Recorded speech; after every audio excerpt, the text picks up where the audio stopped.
நான் இன்னைக்கு கொத்தமல்லி துவையல் செய்ய போகிறேன். அதுக்கு நான் வந்துட்டு ஒரு கட்டு கொத்தமல்லி வந்து எடுத்திருக்கேன். ஒரு 3 ஸ்பூன் எண்ணெய் ஊற்றிக்கோங்க. எண்ணெய் காயட்டும். நான் வந்து ஒரு 2 ஸ்பூன் வந்து கடலைப்பருப்பும் 2 ஸ்பூன் வந்துட்டு உளுத்தம்பருப்பும் எடுத்திருக்கேன். அதை இந்த எண்ணெயில் வந்து நீங்கள் ரோஸ்ட் பண்ணிக்கோங்க.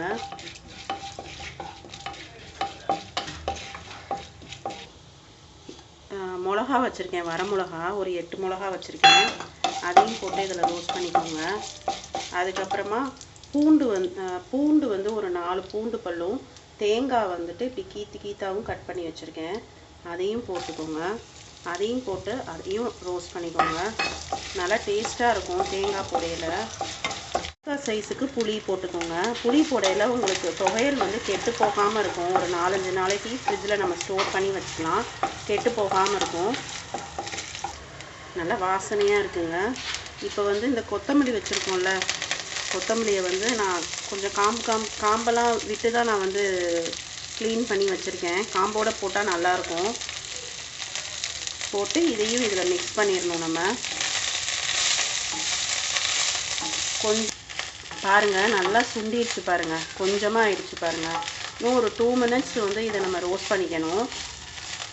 அதுக்கு முன்னாடி நம்ம வந்து உப்பு போட்டுக்கணும். உங்கள்கிட்ட கல் உப்பு இருந்தால் கல் உப்பு போட்டுக்கோங்க, நல்லா டேஸ்ட்டாக இருக்கும். நான் தேவையான அளவு உப்பு போட்டுக்கிட்டேன். இதையும் வந்து இதோட சேர்த்து மிக்ஸ் பண்ணிவிட்டு கொஞ்சம் நேரம் ஆற வச்சிடணும். ஆறுனதுக்கப்புறமா நம்ம மிக்சியில் போட்டு அரைச்சிக்கணும். மிக்சியில் போட்டு அரைக்கையில் தண்ணி ஊற்றாமல் அரைக்கணும். மிக்சியில் போட்டு ஒரு தடவை வந்து ட்ரைன் பண்ணிக்கோங்க. அதுக்கப்புறமா என்ன பண்ணுங்கனாக்கா கொஞ்சோண்டு தண்ணி ஊற்றி அரைச்சிக்கோங்க. ரொம்ப தண்ணி ஊற்றிடாதீங்க, கொஞ்சமாக ஊற்றிக்கோங்க.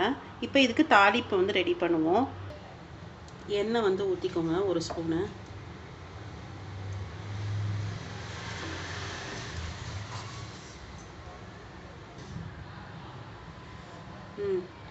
இப்போ வந்து கடுகு போட்டுக்கோங்க. கடுகு வெடிச்சிருச்சு. இப்போ உளுத்தம்பருப்பும் 2 வர மிளகாவும் போட்டிருக்கேன். இது கொஞ்சம் ரோஸ்ட் ஆனோன்னா இந்த சட்னியில் ஊற்றிடுங்க. பார்த்தீங்கன்னா தயிர் சாதத்துக்கு, ரசத்துக்கு ரொம்ப நல்லாயிருக்கும். நீங்கள் சாதத்தோடு கூட இது நீங்கள் இந்த தொகையில் வந்து போட்டு சாப்பிட்டீங்கன்னாக்கா நல்லாயிருக்கும். ரொம்ப ஹெல்த்தியும் கூட.